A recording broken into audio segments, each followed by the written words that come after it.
Hello again, this is Sam Houston, and welcome to My Front Porch. When compromise was simple. When my neighborhood kids got together to play, there would invariably be a certain amount of argument and conflict. It was only natural.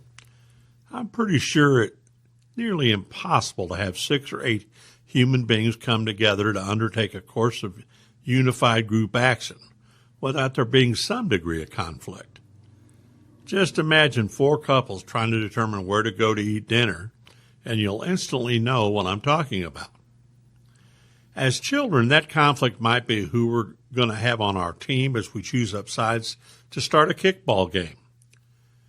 There would be an interpretation of what the specific rules of the game we would use, such as whether kicking a ball into Mr. Westmuller's yard was an automatic home run or a ground rule double. Then, after all the preliminaries were agreed upon, there was the issue of who would get to bat first. It seems like we would spend more time arguing and fighting the issue than we actually did getting to play the game. The oldest was usually the person that made the final ruling in a conflict, which gave that person a lot of power among the rest of the playmates, and led to several discussions among the younger players as to how things were going to be done differently when they got to be the oldest. One summer evening after dinner, we kids were out in the street trying to organize a game, and it was one conflict after the other. One person didn't want to be on the same team as someone else. Another person had to be on the same team as their best friend, irrespective of whether it made the teams even on talent or not. And one of the girls wanted to take some of the players and play an inside game because she thought it was too hot outside.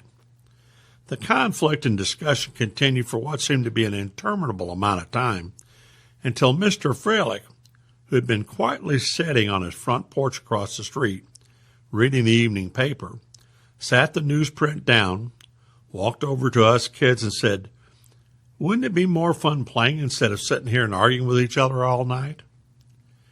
As a group, we stared at our elderly neighbor. While he had always been friendly, Mr. Fralick had never come off his porch to engage with us. He might wave at us or catch our eye and say, "How you doing, kid?" But that was about it. Now all of the neighborhood youth were focused and paying close attention, wondering what this portly, bald-headed old man had to say. You guys spend so much time arguing about how you're going to play that you don't get to spend much time just playing and enjoying the game. You need to compromise and figure out a fair way to make a group decision and then live with that decision. Sometimes you're going to get what you want, sometimes you won't. But the decision will be fair, and everybody can move forward and enjoy the experience. Mr. Fralick then showed us how to throw fingers. If the issue is which team will bat first, all the players gather in a circle, and the captain from one team yells odd or even. Then on the count of 3, all the players hold up either 1 or 2 fingers.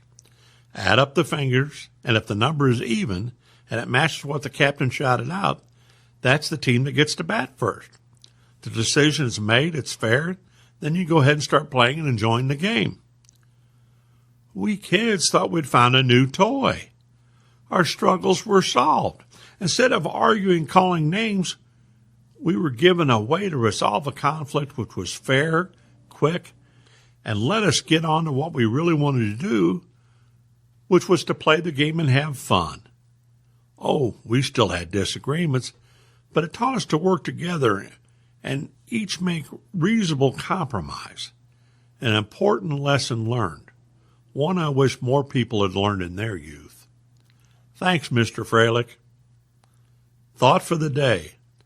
A good and fair compromise is when both parties are equally disappointed in the result. Until next time, I'll keep riding the storm out. You've been listening to From My Front Porch with Sam Houston, brought to you by the Granbury Theater Company. You can catch Sam's column every week in the print edition of the Hood County News or online at hcnews.com.